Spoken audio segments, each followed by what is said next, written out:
I'm Dr. Nilesh Sawant and I'm back with a new lecture on the topic life process. So in the first three videos, we have completed the process of respiration. So before I start with the nutrients part, which is the next part in this lesson, I'll just give a quick recap on that topic and we'll start with the nutrients part. So as I told you कि इस lesson में rather life process 1 में तीन चीजों के ऊपर comment किया गया। एक तो रेस्पिरेटरी सिस्टम जो हमने ऑलरेडी पढ़ लिया है, सेकंड जो है वो न्यूट्रिएंट्स मतलब थोड़ा सा डाइजेस्टिव सिस्टम से रिलेटेड है, एंड न्यूट्रिएंट्स क्या मिलते हैं बॉडी को, न्यूट्रिएंट्स क्या काम करते हैं वो सब हमको देखना है, and last but not the least is the cell division.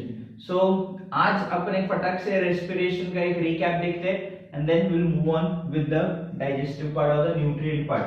So as I told you, respiration का main purpose जो है is to bring the atmospheric oxygen into your body and to your tissues. ठीक है, so अभी हम लोगों ने पूरा पढ़ लिया है कैसे होता है। फर्स्ट स्टेप होता है ब्रीदिंग। ब्रीदिंग से हम बाहर की हवा को अंदर लंग्स एल्वेलाई में लेते हैं। एक्सटर्नल रेस्पिरेशन में हम लोग एल्वेलाई का ऑक्सीजन ब्लड में डालते हैं, फिर ये ब्लड बॉडी के पास जाएगा, टिश्यूज के पास, वहां पे इंटरनल रेस्पिरेशन होगा, मतलब ही ब्लड से ये ऑक्सीजन सेल्स में जाएगा, एंड में होगा सेल्यूलर रेस्पिरेशन। अब देखो वही मैं वापस यहाँ पे बता रहा हूँ, सेल्यूलर रेस्पिरेशन दो किस्म का है, एक तो एरोबिक रेस्पिरेशन ऑब्वियसली जहाँ पे ऑक्सीजन हम यूज करते हैं। ऐसे वक्त में स्टेप 1 जो है सबको पता है वो है ग्लाइकोलिसिस। ग्लाइकोलिसिस को हम एक और नाम से जानते हैं, that is EMP pathway. Text book में इसको येलो बॉक्स में सेपरेटली मेंशन किया गया है। ये नाम याद रखोगे साइंटिस्ट का जिन्होंने ये दिया था, that was Embden. E stands for Embedin, then is Meyerhoff and Parnes। ठीक है, Embedin, Meyerhoff, Parnes पाथवे, या सादी भाषा में ग्लाइकोलिसिस। सो इसमें होने वाला क्या है देखो, C6H12O6, ठीक है, C6H12O6 प्लस इसके साथ NAD 2 moles of NAD plus, या NAD प्लस 2 अगर हम पकड़े तो ये होगा 2 NAD। रिएक्शन होने के बाद, पूरी रिएक्शन होने के बाद क्या मिलता है हमें एक्चुअली इज नेट रिएक्शन में is pyruvic acid, pyruvic acid जो कि एक मेन प्रोडक्ट है। इसके अलावा 2 NADH2। अब देखो मैंने तुम्हें वीडियोस में ही बताया था, ग्लाइकोलिसिस में ऑक्सीजन का कोई यूज नहीं है पर ऑक्सीडेशन जरूर हो रहा है, तो removal of hydrogen is also oxidation. So glycolysis सबको पता है ये पाथवे कहाँ होता है, तो it happens in the cytoplasm of cell. इसके लिए माइटोकॉन्ड्रिया चाहिए ऐसा कुछ नहीं है, ठीक है। Apart from that you get 2 ATPs separate, ठीक है। तो पायरुविक एसिड 2 NADH2 और 2 ATPs सबको पता है, एक NADH2 3 ATPs जनरेट करेगा जब वो ETS में जाएगा, मतलब इलेक्ट्रॉन ट्रांसपोर्ट चेन में। सो 2 NAD मतलब 6 हो गए, ये 2 8 हो गए। तो इसलिए मैंने बोला था ग्लाइकोलिसिस में 8 ATPs बनते हैं, बट ट्रू सेंस में ATP तो 2 बनते हैं। अब आगे 11th स्टैंडर्ड में जब तुम पढ़ोगे, एक्चुअली होता ये है कि स्टार्टिंग में ग्लूकोज को रिएक्ट करने के लिए बॉडी को 2 ATP डालने पड़ते हैं। 2 ATP पहले ग्लूकोज को एक्टिवेट करने के लिए जाएंगे, ये तो उल्टा खर्चा हो गया अपना।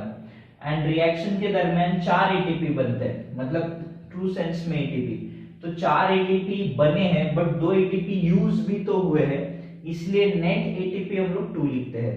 और ये NADH2 का ATP तब बनेगा जब ये माइटोकॉन्ड्रिया के अंदर एंटर करेगा and it will directly go for ETS, electron transport chain में, तब इनसे ATP बनते हैं। इसलिए देखो एनारोबिक में हम ग्लाइकोलिसिस लिखते हैं तब सिर्फ 2 बोलते हैं। तो सिंपल सी बात है, क्योंकि एनारोबिक में जब हम देखते हैं बैक्टीरिया में उनमें माइटोकॉन्ड्रिया नहीं होता, तो इससे एटीपी नहीं निकाला जा सकता। नेक्स्ट, ये साइटोप्लाज्म में होने वाली दूसरी रिएक्शन है पायरुविक एसिड। मैंने समझाया था ये एक 3 कार्बन का कंपाउंड है और माइटोकॉन्ड्रिया में 2 कार्बन थिकनेस के या मोटाई के कंपाउंड्स एंटर कर सकते हैं। सो इसमें क्या होगा, it will be broken down. एक ग्लूकोज से 2 पायरुविक एसिड तुम्हें मिलते हैं, क्योंकि 3 कार्बन है ना, ग्लूकोज इज 6, तो 3 कार्बन के 2 मॉलिक्यूल्स मिलेंगे।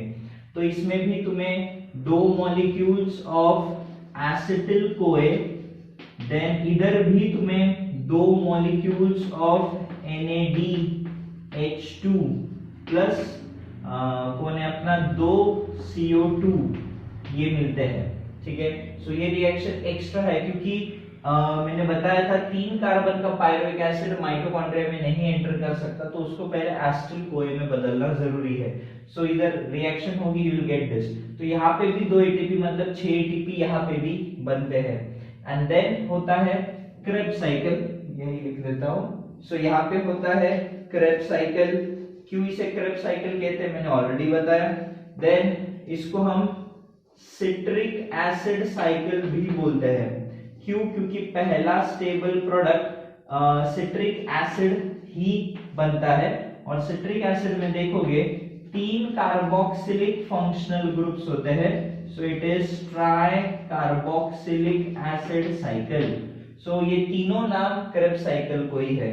Krebs cycle, citric acid cycle, tricarboxylic acid cycle, जो भी है, जहां पे मैंने बताया था 2 एसिटिल कोए, obviously these are 2 carbon compound, इसको ऑक्सैलो एसिटिक एसिड जो कि 4 कार्बन का कंपाउंड है, इसके साथ रिएक्ट करवा के सिट्रिक एसिड वगैरह बनाया जाएगा।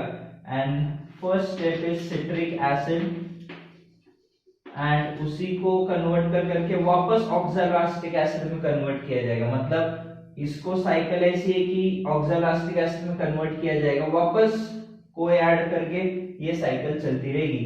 बट इस दरमियान क्या क्या मिलता है वो भी देखो। तो इसमें और तुम्हें मिलेंगे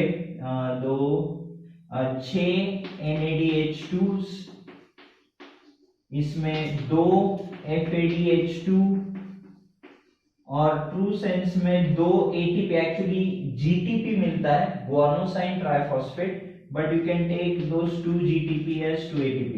तो अब अगर मैं तुम्हें टोटल करने लगा 38 ATPs कैसे, तो देखो 2 NADH2 ग्लाइकोलिसिस में बनते हैं 2 ATP, मतलब इधर 1 NAD 3, तो 2 NAD 6 और 2 8, और यहाँ पे कितने होंगे वापस 6, मतलब कितने 14। देन 6 NADH, 6 3 18 हो जाएगा, तो 14 एंड 18 कितना हो जाएगा, इट विल बी 6 एंड 12, 32 हो गए। 32, एक FAD 2 देता है, एक FAD कितने देगा 2 देगा, तो 32 के बाद 36 हो जाएगा, and 37 38। So you can count over that total count of ATP।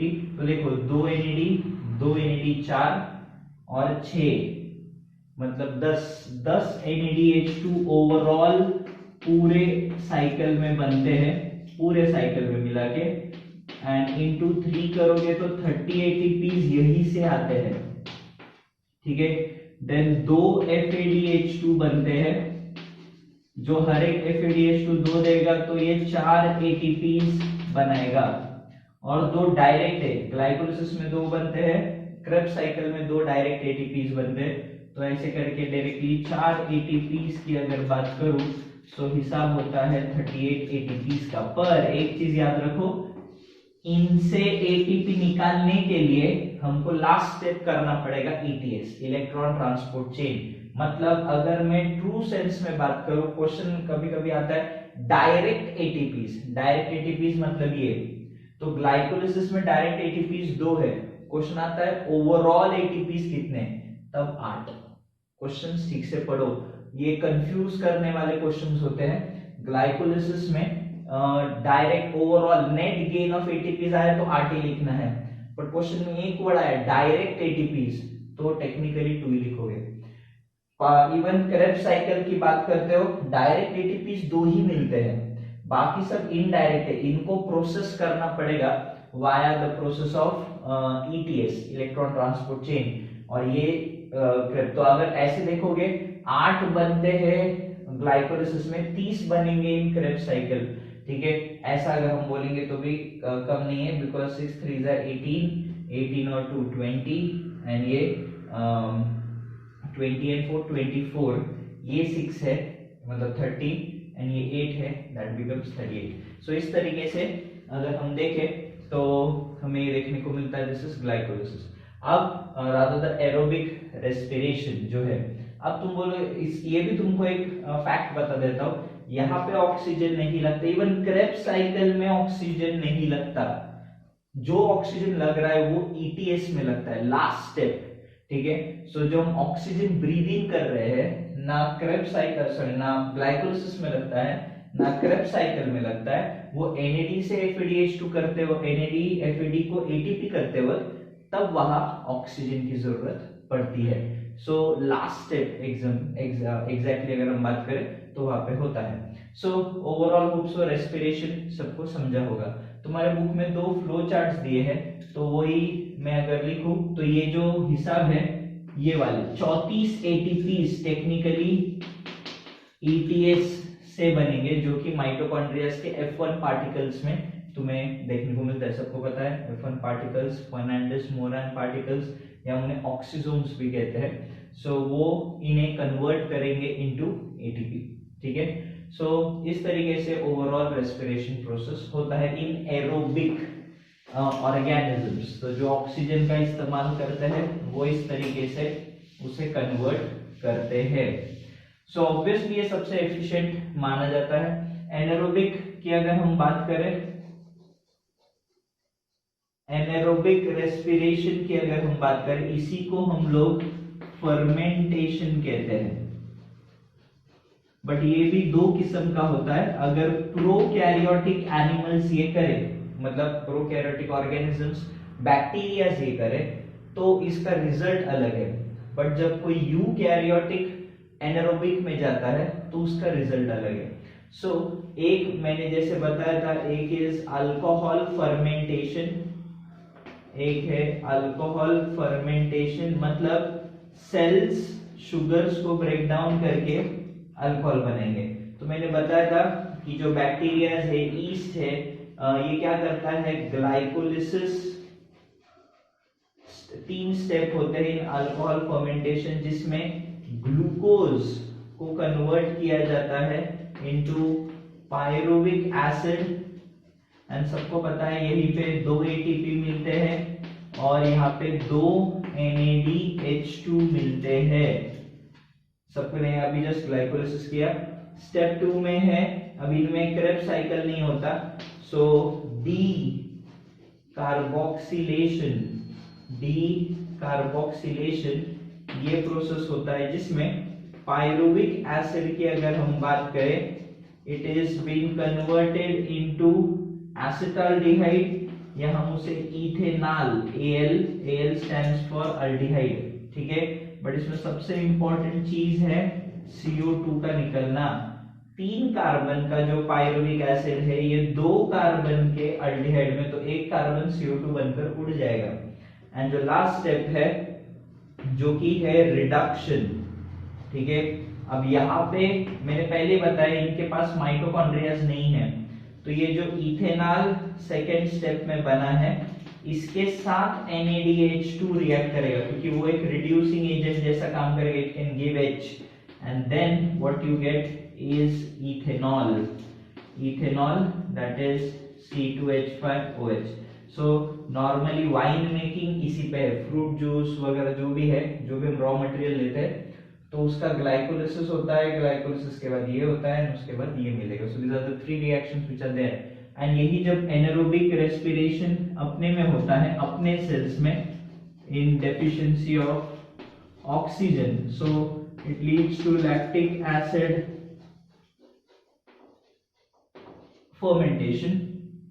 Lactic acid fermentation में 2 ही स्टेप्स है, एक तो ऑब्वियसली ग्लाइकोलिसिस, तो फर्स्ट स्टेप में तो कोई दिक्कत नहीं है यहाँ पे भी, क्योंकि ये साइटोप्लाज्म में ही होता है जैसे मैंने थोड़ी देर पहले बताया. So it will give you pyruvic acid, it will give you 2 ATPs and again it will give you 2 NADH2s and directly इसका होता है रिडक्शन. अपने बॉडी में जब भी हम स्ट्रेनस एक्सरसाइज करते हैं तब ऑक्सीजन की कमी होती है, obviously we don't breathe that swiftly, इसलिए एक्सरसाइजेस में ब्रीदिंग का बहुत इंपॉर्टेंस है. अगर तुम प्रॉपर रिदम मेंटेन करोगे तो बॉडी को कंटिन्यूअसली ऑक्सीजन मिलेगा, so your body can work more better. And simple, फिर इस पायरुविक एसिड के ऊपर यही NADH2 काम करेगा directly to form lactic acid. And ये लैक्टिक एसिड अगर सेल्स में जमा होता है इट लीड्स टू क्रैम्प्स, खास करके मसल्स में. सो मसल्स ठीक से कॉन्ट्रैक्ट नहीं होंगे and that causes the cramps. So this is how lactic acid fermentation works. ठीक है, वहां पे CO2 नहीं बनने वाला, यहाँ पे CO2 बनेगा. So that's the important mark. इसलिए शराब बनी है कि नहीं चेक करने के लिए हम देखते हैं कि बैरल्स में CO2 निकल रहा है क्या. ठीक है, इफ दिस बबलिंग स्टॉप्स, मतलब क्योंकि रीजन है उस जूस में CO2 बबल्स बनेंगे एंड वो बबलिंग अगर उस लिक्विड में स्टॉप हो गए मतलब ही ये प्रोसेस कंप्लीट हो गया है and then you can say you get a finished product. So ये एक इंपॉर्टेंट एस्पेक्ट है एनारोबिक रेस्पिरेशन का. सो सबको समझा है. सो ये कमर्शियल मेथड्स के लिए ये लैक्टिक एसिड फर्मेंटेशन जो है वो ये इस तरीके से. सो दही भी जो बनता है वो यही कॉन्सेप्ट से बनता है. मिल्क में लैक्टोज शुगर होती है, लैक्टोज ब्रेक डाउन होकर ग्लूकोज गैलेक्टोज बनता है एंड ग्लूकोज के ऊपर ये प्रोसेसिंग होगी.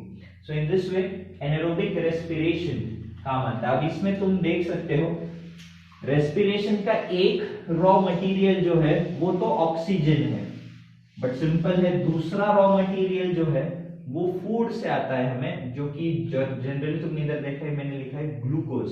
मतलब अगर मैं रेस्पिरेटरी सबस्ट्रेट का मतलब वो सब्सटेंस जो हम रेस्पिरेशन से यूज करके एनर्जी निकालेंगे हम उन्हें कहते हैं. अपने पास तीन ऑप्शंस है. नॉर्मली बॉडी जिसका इस्तेमाल करती है वो है कार्बोहाइड्रेट्स, स्पेशली ग्लूकोज. मतलब शरीर में दूसरा भी कार्बोहाइड्रेट होगा, बॉडी उसे ग्लूकोज में पहले कन्वर्ट करेंगी क्योंकि ग्लूकोज के ऊपर काम करना हम सबको पता है. ग्लूकोज क्या बनाएगा, ग्लाइकोलिसिस से पायरुविक एसिड. ये करने के लिए क्या होगा, you know already it is glycolysis, but mitochondrias में एंटर करने के लिए इसको कन्वर्ट करना पड़ेगा इनटू एसिटिल कोए, जो ग्लाइकोलिसिस के बाद होता है. ये एक इंटरमीडिएट स्टेप मानी जाती है. But acetyl CoA is a what you can say common junction point for others also. मतलब बाय चांस अगर कार्बोहाइड्रेट्स खत्म हो गए तो बॉडी के पास रिजर्व फूड के तौर पे fats and oils and proteins होते हैं. शरीर पहले आफ्टर कार्बोहाइड्रेट्स, अगर सपोज कार्बोहाइड्रेट्स खत्म हो गए जितना तुमने खाया, सपोज जब हम फास्टेड स्टेट मतलब जब हम खाली पेट होते हैं तब मैं एक्सरसाइज करता हूं तो जनरली कार्बोहाइड्रेट्स जल्दी खत्म हो जाते हैं. अब उसके बाद किसका नंबर है, फिर फैट्स का. क्यों, क्योंकि प्रोटीन शरीर के लिए बहुत इंपॉर्टेंट है. तो शरीर फिर कार्बोहाइड्रेट्स के बाद फैट्स बर्न करना शुरू करता है because next important source is fats. और अगर ये दोनों खत्म हो जाए तो ये माल न्यूट्रिशन कहलाया जाता है. तब शरीर अपना प्रोटीन्स इस्तेमाल करेगा टू फॉर्म एनर्जी. मतलब वो प्रोसेसिंग करके एसिटिल कोए में डायरेक्टली कर, मतलब दे डोंट अंडरगो ग्लाइकोलिसिस. ठीक है, डायरेक्टली एसिटिल कोए बनेगा. एंड फिर सबको पता है इसके बाद आएगा क्रेब्स साइकिल, क्योंकि acetyl CoA directly raw material है for Krebs cycle. And then you get CO2, water and energy at the end of ETS. तो क्रेब्स साइकिल में दोनों होते हैं, सॉरी मतलब माइटोकॉन्ड्रियाज में क्रेब्स साइकिल और ETS दोनों होंगे. सो क्रेब्स साइकिल फिर मैं ETS लिख देता हूं, will get this final product. So अब देखते हैं हम इनके ऊपर. सो अपना जो नेक्स्ट टॉपिक होगा, एक जस्ट रिवीजन लेक्चर था रिगार्डिंग द फर्स्ट 3 लेक्चर्स, तो ये इतना तुम्हें याद होना चाहिए. अगले वीडियो में हम लोग स्टार्ट करेंगे विद दीज बायोमोलिक्यूल्स जो हम रेस्पिरेटरी सबस्ट्रेट की तरह यूज करते हैं, बॉडी एनर्जी डिराइव करने के लिए यूज करती है. So we'll see you in the next video. Till then guys, hit the like button, subscribe the channel and see you later.